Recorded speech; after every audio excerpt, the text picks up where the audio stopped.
Assalamualaikum warahmatullahi wabarakatuh. Perkenalkan, nama saya Ahmad Najib, program studi Ilmu Al-Quran dan Tafsir Fakultas Usluhuddin dan Pemikiran Islam UIN Sunan Kalijaga, Yogyakarta. Baik, di sini saya akan menjelaskan sedikit tentang materi kodikologi dan tekstologi guna memenuhi tugas pengantar linguistik dan filologi. Langsung saja, yang pertama yaitu mengenai kodikologi. Kodikologi adalah ilmu kodeks. Kodeks adalah bahan tulisan tangan atau menurut New Oxford Dictionary, gulungan atau buku tulisan tangan, terutama dari teks-teks klasik. Kodikologi mempelajari seluk-beluk atau semua aspek naskah, antara lain bahan, umur, tempat penulisan, dan perkiraan penulis naskah. Gambaran fisik naskah dilakukan melalui pengamatan sisi terluar hingga muatan teksnya. Naskah dan teks dideskripsikan mulai dari nomor naskah, ukuran naskah, keadaan naskah, tulisan naskah, dan garis besar isi teks. Selanjutnya adalah mengenai ruang lingkup kodikologi. Dalam ruang lingkup kodikologi terdapat 5 bentuk macam ruang lingkup kodikologi. Yang pertama adalah identifikasi, yang kedua bagian naskah, yang ketiga tulisan, yang keempat penjilitan, dan yang terakhir adalah sejarah naskah.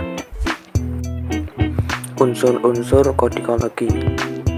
Yang pertama adalah tempat penyimpanan naskah, yang kedua adalah alas naskah, yang ketiga adalah cap kertas atau watermark, yang keempat adalah countermark, yang kelima adalah umur dan daya tahan, yang keenam adalah penulisan, yang ketujuh iluminasi, dan yang terakhir adalah ilustrasi.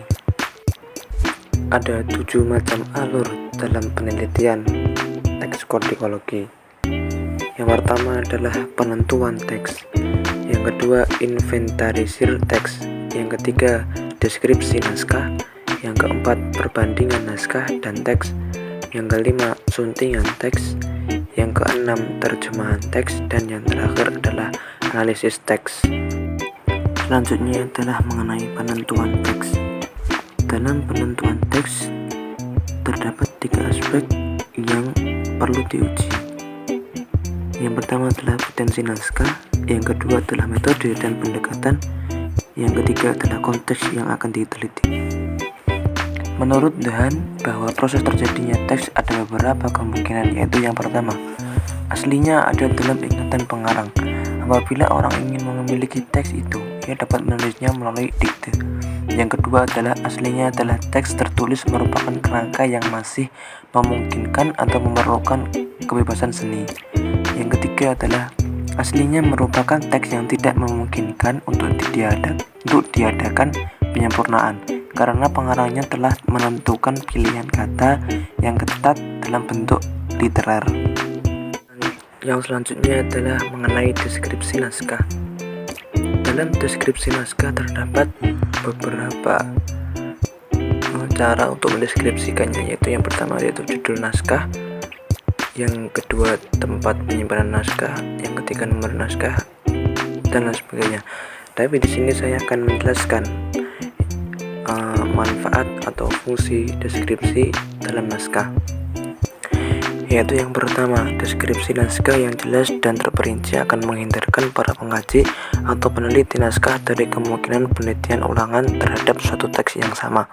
Yang kedua, deskripsi naskah dan teks merupakan gambaran awal yang penting untuk seorang peneliti mengenai keadaan suatu naskah dan teks. Yang ketiga, deskripsi teks yang jelas merupakan gambaran awal untuk menentukan suatu teks merupakan teks yang lengkap atau hanya bagian dari suatu teks lengkap. Yang keempat, deskripsi teks dapat memberikan gambaran kepada peneliti mengenai umur suatu naskah dan teks. Yang kelima, deskripsi naskah dan teks secara umum dapat membantu seorang peneliti untuk menentukan naskah dan teks unggul sehingga dapat memberikan gambaran awal mengenai metode kritik teks yang akan digunakan.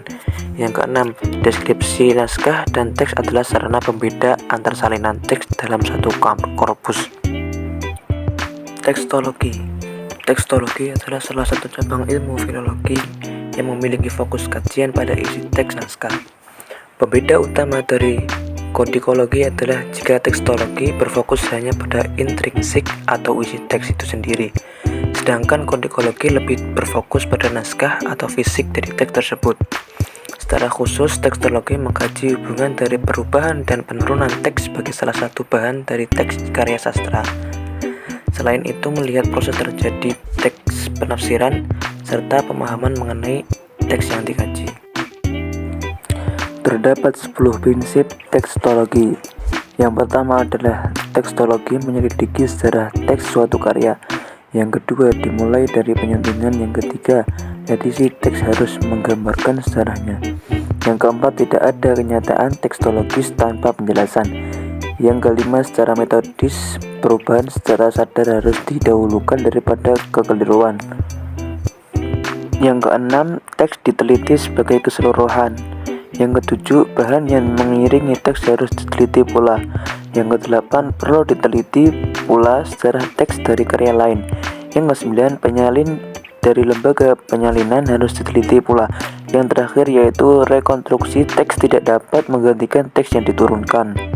Baik, yang terakhir yaitu langkah-langkah meneliti tekstologi. Yang pertama ada inventaris, yang kedua kritik teks, yang ketiga edisi naskah tunggal. Kritik teks adalah perekonstruksian teks untuk menyusun kembali teks sesuai dengan teks aslinya atau mendekati aslinya. Edisi naskah tunggal, apabila hanya ada naskah tunggal dari suatu tradisi sehingga perbandingan tidak memungkinkan dilakukan, maka dapat ditempuh dua jalan, yaitu edisi diplomatik dan edisi standar. Mungkin hanya ini yang dapat saya sampaikan, kurang lebihnya mohon maaf. Wassalamualaikum warahmatullahi wabarakatuh.